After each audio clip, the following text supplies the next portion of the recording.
Bonsoir, good evening, good evening, good evening, good evening, and welcome to QI, where tonight we're looking at lungs, livers, and other bits beginning with L. Joining me are the luscious legs of Joe Brand. The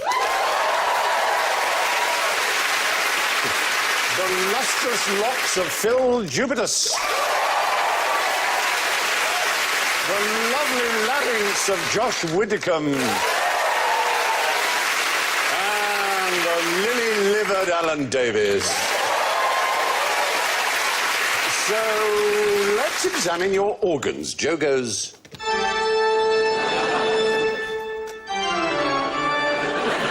Phil goes...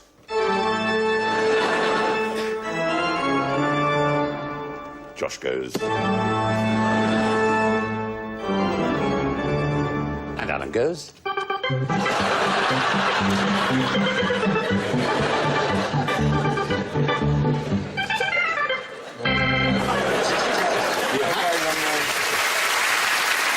Anyway, in this L series, we have a special bonus, which is if there's a lavatorial question, it's a spend a penny. There you go.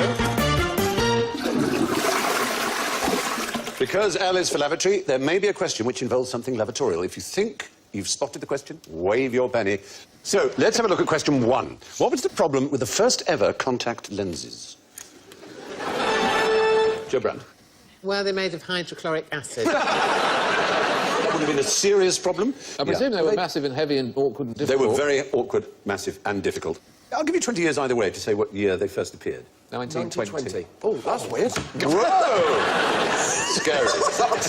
No, it's not that. 1880, actually. Oh. It was in Germany, where they grind lenses extremely well. And there was one pioneer called August Müller, who could only wear them for half an hour, and then only after he had used cocaine on his eyes to numb them, because they were very, very painful. He got excuse. Yeah. Oh, my eyes, they're so... Meine Augen. Oh, my eyesight is so irritable and keen. My eyes are talking nonsense.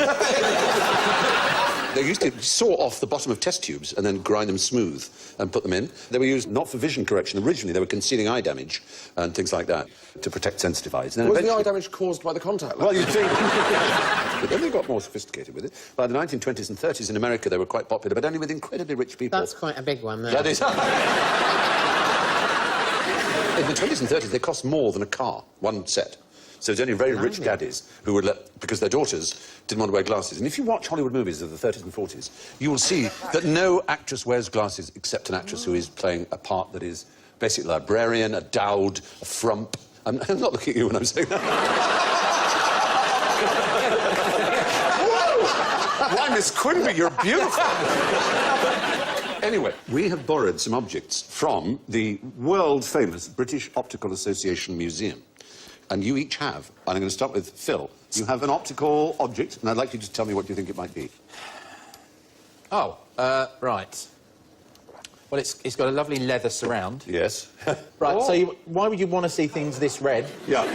Was it for a nascent superhero communist man? Are they...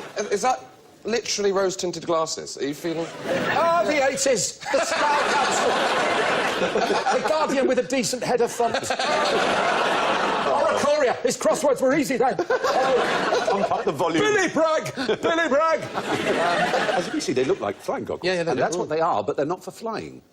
Then they're not flying goggles. Driving. Well, they are for... Picky, he doesn't like that. They are for pilots. They're for night pilots. It's so they can acclimatise their eyes for darkness. Oh. So they go to the canteen where the lady says, "Good luck. Flying tonight, love." If you're flying tonight, you've got extra eggs and bacon, because the chances were you wouldn't come back. I would say that rather they make everyone you bump into look like a Dutch prostitute. There is an element. Dance for me, Stephen. Dance for me.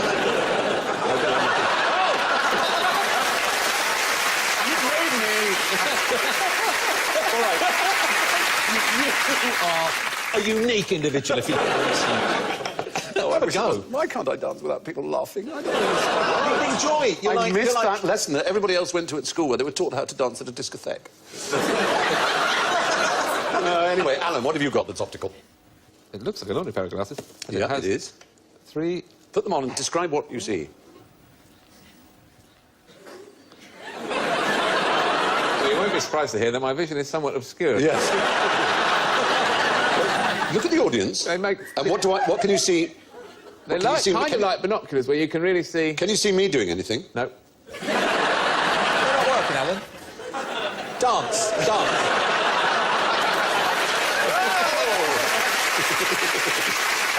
They're meant to be for peripheral vision, then. They were designed for drivers who had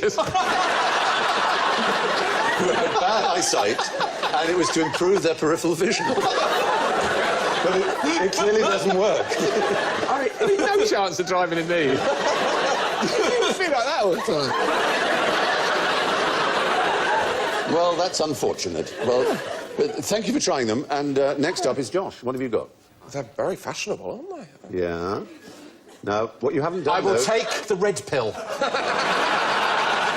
What you Oh, I see. Yeah, you haven't fully exploited their... Exactly. What have you got there? Corners.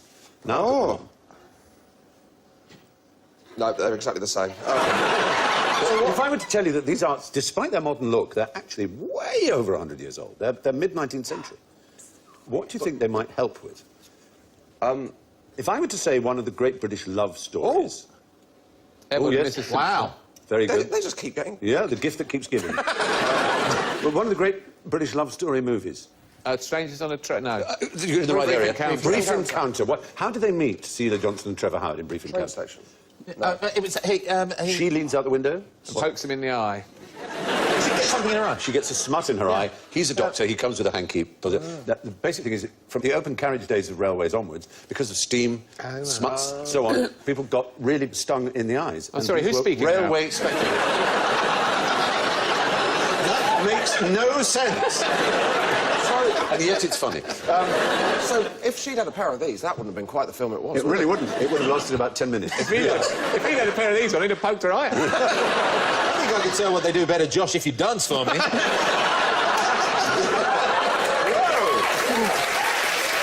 Never got that reaction before. Yeah.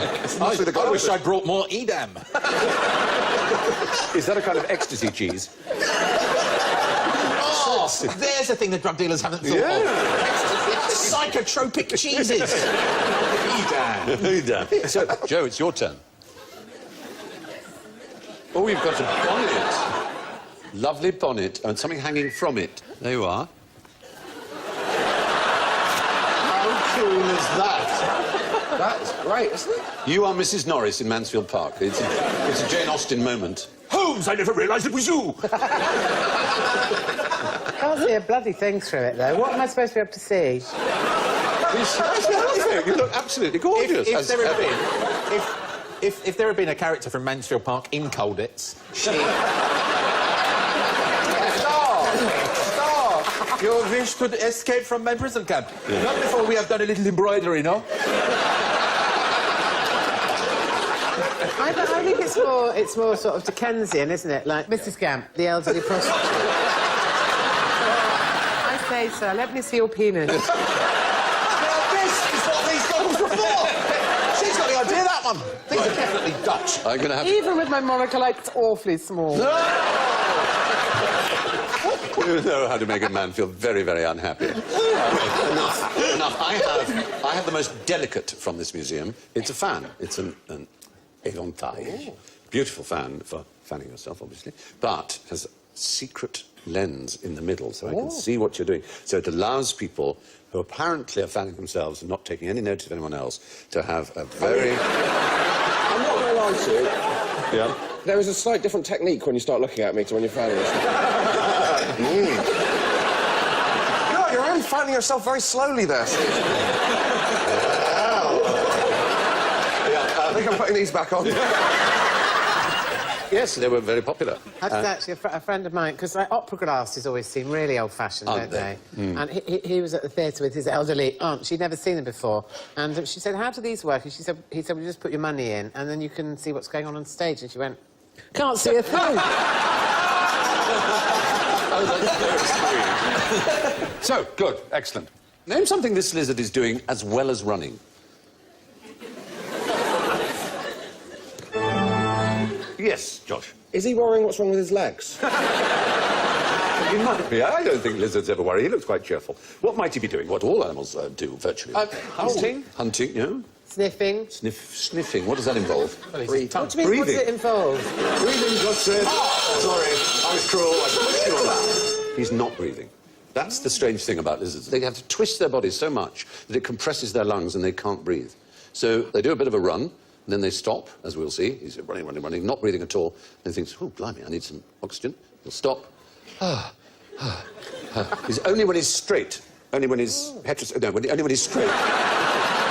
That he can, that's just silly. Makes no sense. But he can breathe. You were like the Oxbridge Johnny Morris. He was running along.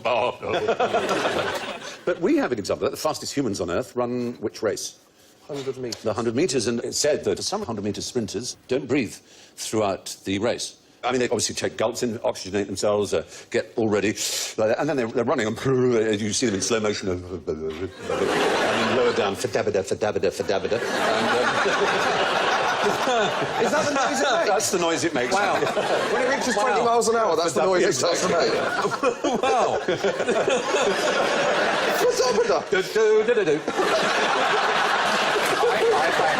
A friend who is the judge in the Linford Christie lunchbox case. No, lunchbox case. Ah. I can't remember what it was about, but there was this issue of his lunchbox came up, Linford Christie's lunchbox, and the judge said, what exactly is a lunchbox? And I teased him about it. He said, no, I want you to understand, I knew exactly what it meant, but I have to ask on behalf of the jury. That's why judges are always quoted as saying, and so what is a Muppet, precisely? You say he was a member of the Beatles, or you say he was a ladybird, or something? No, it's a... But, yeah. I've got a thing. Has anyone else... Have you, darling? There goes fadabada. I can't walk and drink at the same time. I really struggle with it. Is that normal? No, I think it is. Well, who wants to throw in there? Well, I think you'd have to go slowly, because the motion creates a wave that will stop over the side of the glass. Exactly. It's just physics. Yeah, the ability to do two things at once. We can ask the audience and we can ask you. It's easier for the audience because of the way they're sitting down. All you have to do is revolve your right foot clockwise. That's easy, isn't it? And then with your right hand, make a 6. Is your foot suddenly going... Oh, I don't like that. Isn't that extraordinary? Right foot, what foot? Yeah. Right foot, That's clockwise. weird. Yeah. You have to really think about it. You really do. That was an instant. You really have to think about it to the point where you nearly break your foot off. You forget what's clockwise. You start going up and down and not... He's biting it. You're in agony. But I couldn't do the 6. I couldn't finish the 6. I just did a C. That's exactly.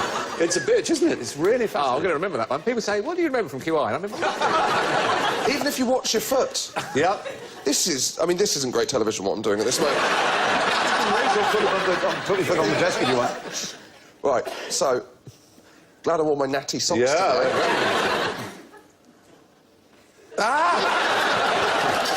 It is fascinating, isn't it?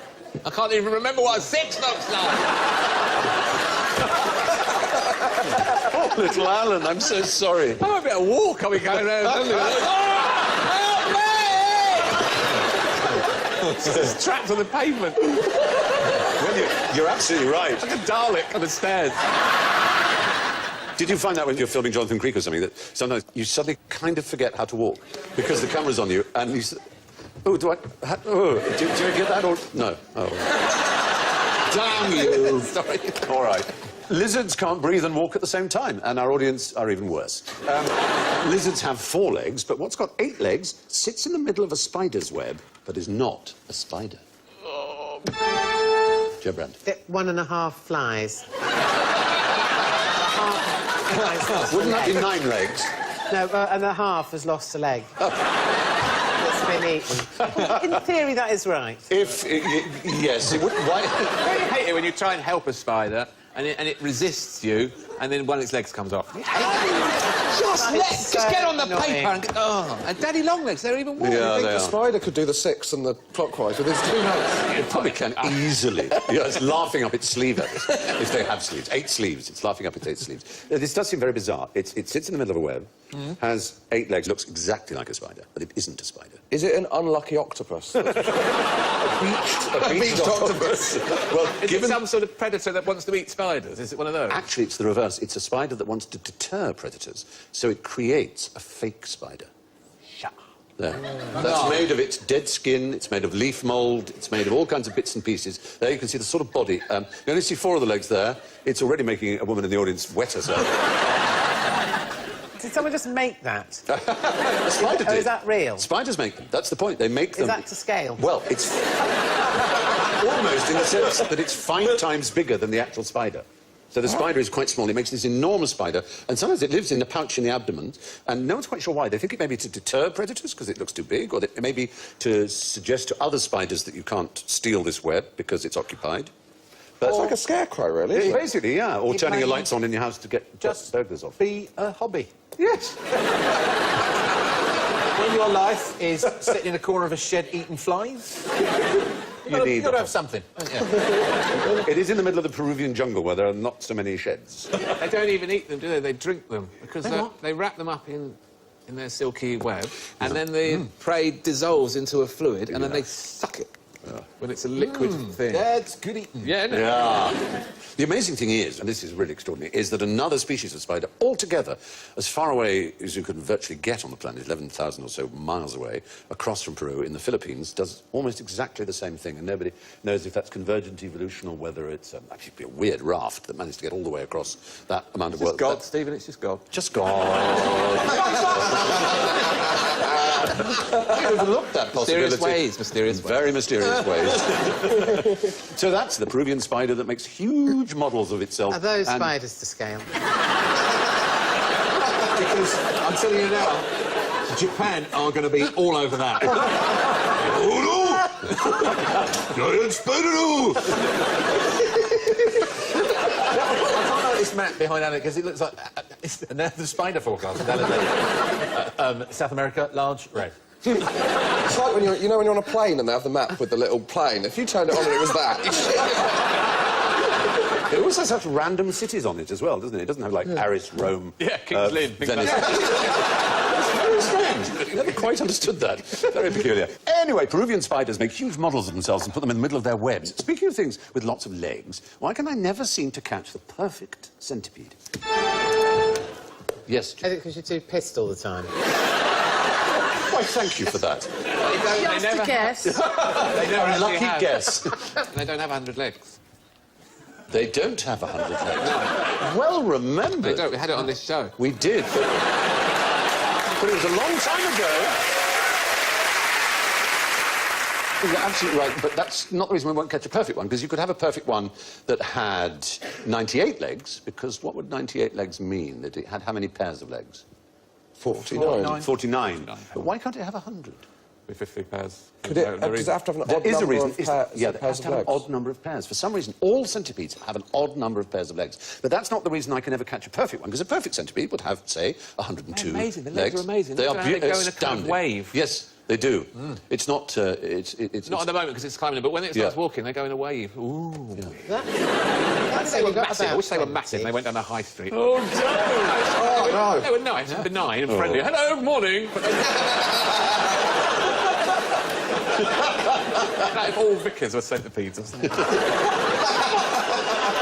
It's just a fact of life. Everyone just accepts it. Yeah. Anyway, moving on. If I caught a 102-footed centipede, that would be a perfect centipede. But I'm talking about why I can't catch a perfect one. They're elusive. They are elusive, but that would be not being able to catch one. Is it because nobody's have the perfect? That's a lovely point. No, it's really because if you chase them and you start to Their try legs and catch fall them, off. they jettison legs. They throw them at you. Well, they kind of... That's basically what they do. Exactly. They do. You've got it. That's what they do. In order to distract a predator, they will jettison their legs, essentially. So it stops their predator will go, ooh, I'll have a bit each of that leg, and meanwhile they're herring off. And, God's weird, isn't he? He really is. A strange fellow. Very strange fellow. And there are lizards that use a similar technique. In Pakistan, the leopard gecko has a tail that it can shed, which will keep moving for really quite a considerable time after it's been discarded. About Keep moving, you say? Yep. Yeah, that's one hot gecko. It's called autotomy. There's self-amputation, if you like. But it literally will drop its tail, and the tail will wiggle for half an hour after it's been separated from the parent body, which is, as you say, God is amazing. Yeah, so there you go, autotomy. And speaking of abandoned body parts, which body part, beginning with L, did Queen Victoria leave with the Empress of France? There's Queen Victoria on the left, obviously, and there's the say Empress of labia, France. and that we just. I know. What are you going to say?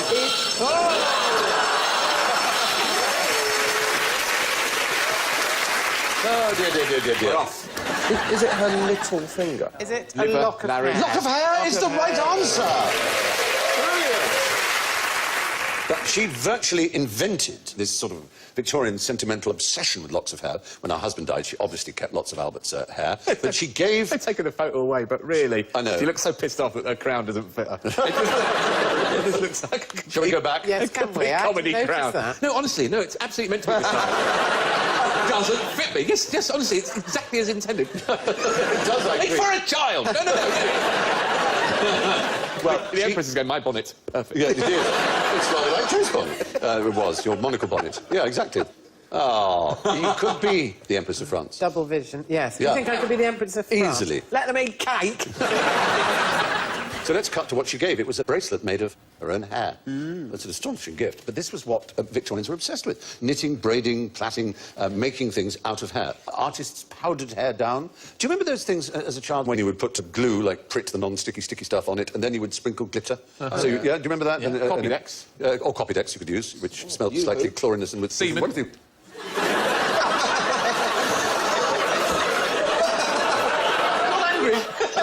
Disappointed. Oh, well.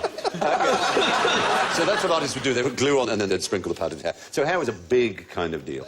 Lord Byron was considered the most handsome and extraordinary figure there. You can see a little locket hanging from a hair. It's beautifully made as a braid with gold, as you can see.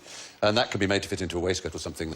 From Here you go, Lady Casterby. This watch chain is made of my pubes. And now a poem.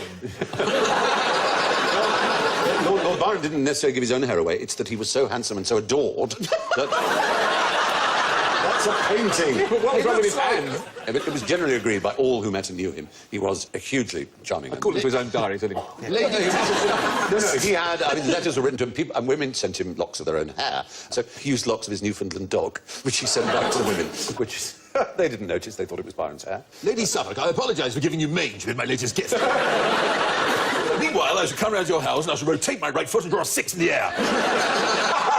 Well, however, there's a very good reason why it was difficult for Lord Byron. Oh, of course, yes. He had a dodgy foot. Yeah. Despite that, he managed to achieve a great athletic feat. He swam. He swam the Hellespont. Straits of the Hellespont. You see, you know these things. You pretend to be an ignorant pig. I only went... You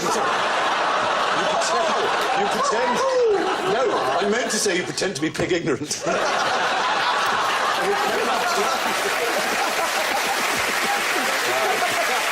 What I'm going to do with you, I'm going to make you run across the film. I'm going to pull all your legs and arms off. I don't know the time, but didn't Lady Caroline Lamb pull out handfuls of her pubic hair and send them to Byron? Yes, and she, of course, was responsible for the most famous description of him.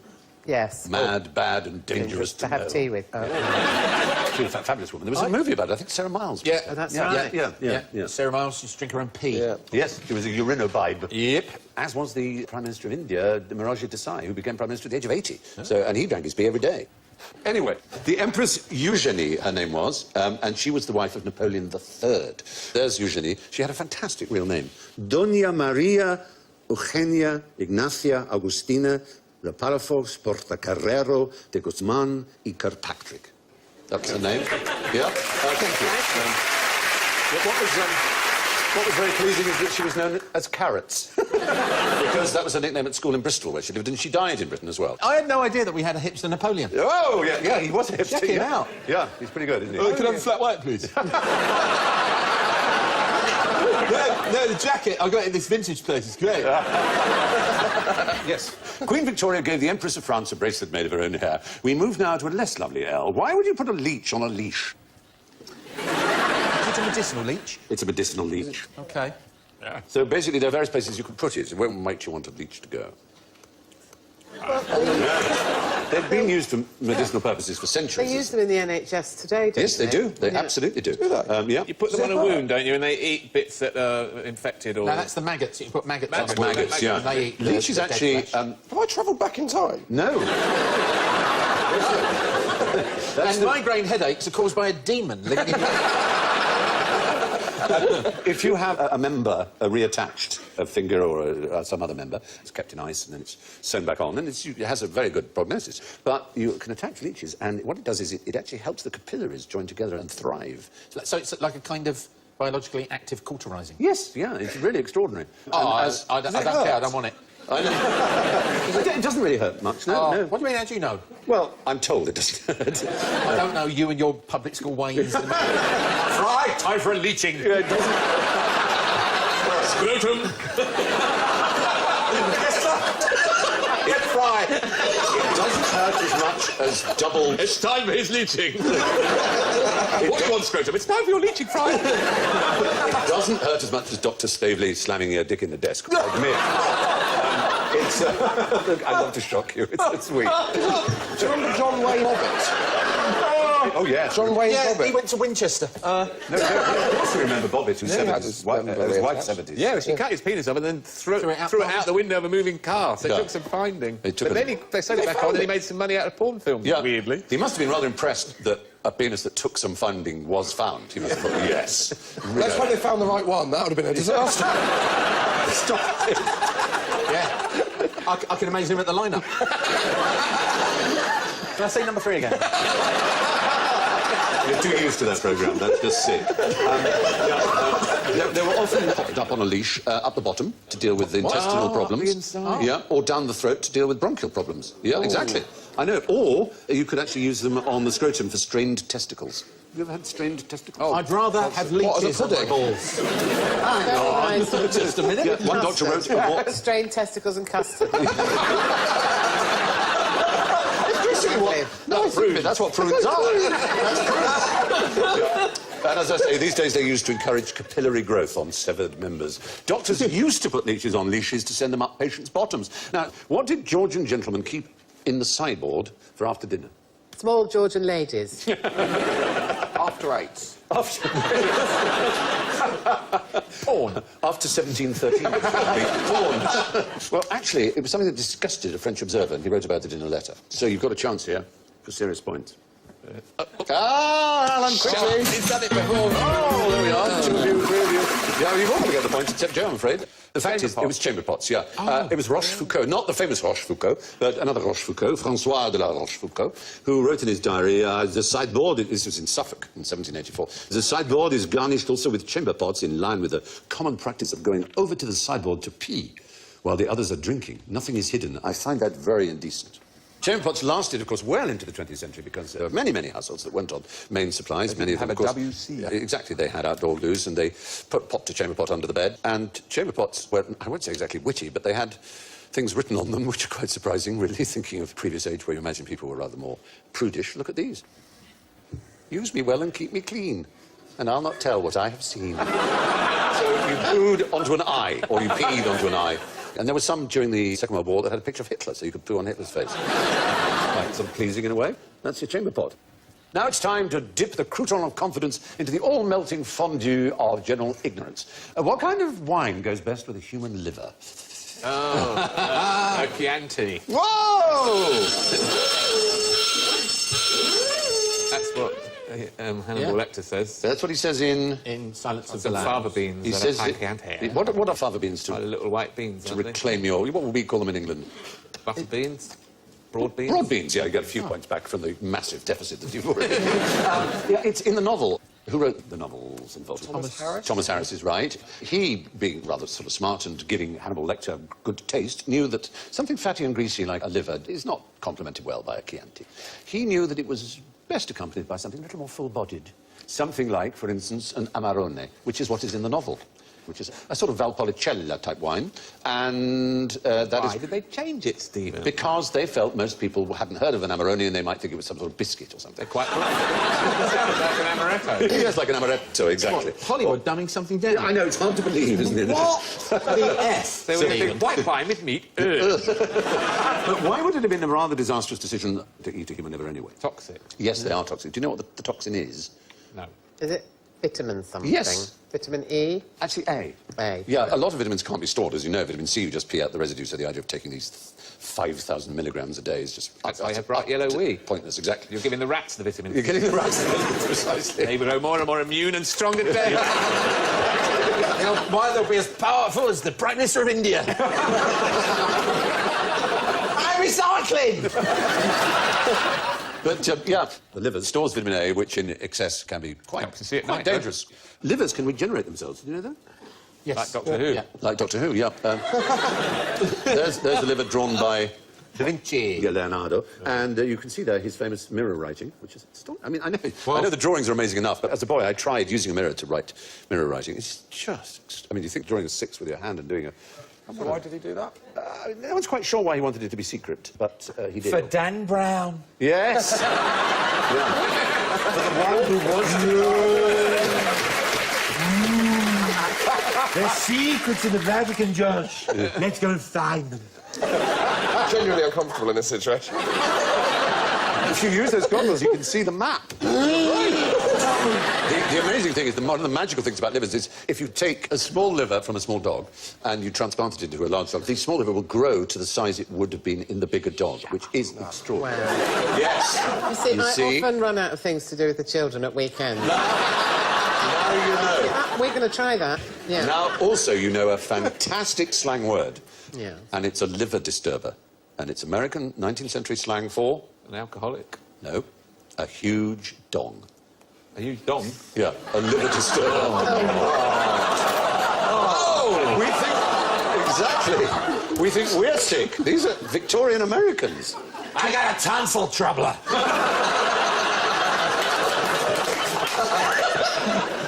Have you heard the prank call? It's a guy phones up the pizza place and he goes, "Did you deliver?" Oh, no. And he says, "Yes, we deliver." And he goes, "All right, I'll have liver, cheese, onion, olives." "We don't have any liver." "Do you deliver?" "Yes, we deliver." "Right, I'll have liver." And it goes on. Oh, that's... Very likely on the interweb. It's very fun. Excellent. I'll look it up. Now, who sat in the middle of the Last Supper? Jesus. Jesus. Oh. No matter how you pronounce it, it wasn't he. Judas. Nor was it Judas, the traitor. No one. Nor was it Peter. No one is the right answer. No one's in the middle. No, it's not that no one was in the middle. It's that no one sat. Oh, shut up. They're all standing. Yeah. No, they're not standing. You shut up. I don't shut up. You shut up. You don't tell me you shut up.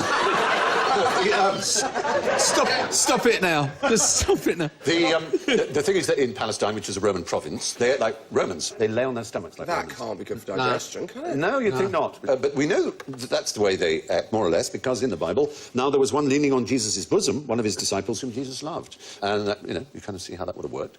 That's how they lay to eat. Rather pleasing. Very odd, though. A bit odd to us, because we don't do Even that. in a picnic, you wouldn't really want to be lying on your front. I agree. No. I don't like it. I mean, I can't even, you know, hot chocolate in bed, I have to sit up in order to swallow it. There's nothing. It was anything other than straightforward. We were just immediately thinking of the man who sang Brother Louie in the 70s. I live in a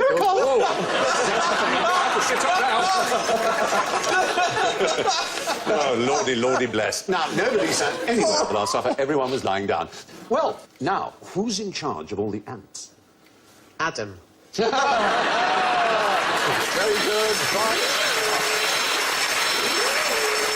No! We were there before you, I'm Is it afraid. a queen? A queen ant, of course, that's going to get a klaxon as well. Is it something like the weather or the climate? Or something? Well, the weather, They it probably don't is as control good an themselves. answer as any. The fact is they are a self-organising colony. There is no leader. But there's the Queen. All the Queen does is lay thousands and thousands and thousands of eggs in her life and then dies of exhaustion. And the ants just get on with being ants, and there are just signals sent between each one that somehow sort of ripple outwards into what appears to be organisation. But it's a bit like flocks of starlings or shoals of mackerel that have this incredible sort... You think, well, what's the intelligence behind this? It's like the Tartan Army. No one knows how they do it, but they do it. They somehow do it, exactly. The way at a football match a chant will grow and then suddenly die. You think, who's organising that? And no one is. It's just a sort of feature of large groups. It's very odd. And that's true of ants, who are, you know, and They love football, and termites. They love football. They do indeed. North ants, in particular.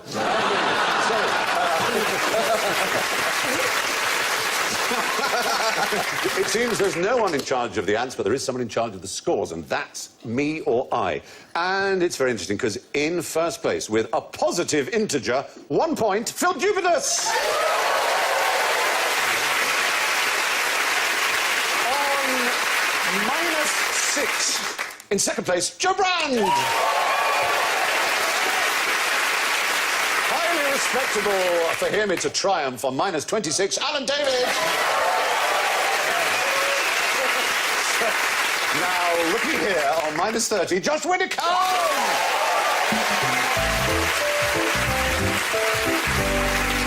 And so it's thanks and good night from Josh, Phil, Joe, Alan and me. And we leave you with some last words. The last words of American murderer James Allen Red Dog, executed in 1993. I'd like to thank my family and friends and Mr. Pankowski for supporting me and all the others who treated me with kindness. For the rest of you, y'all can kiss my ass. Good night.